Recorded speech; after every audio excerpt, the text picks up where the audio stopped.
My name is Aneesh Shrivastava. I am working as head of investments for an insurance company.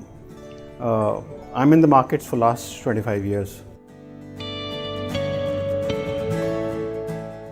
Yes, I have never seen time cycle analysis for the market, and I was very keen on attending this kind of a seminar.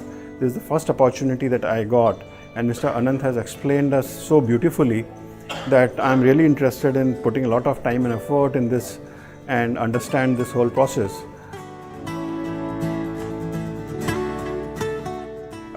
Conventional methods are more of a technical analysis which does not talk about time patterns and how, in what time frame your trades would play out. So this is extremely different. So far we had been talking about the price, and here we are talking about the time.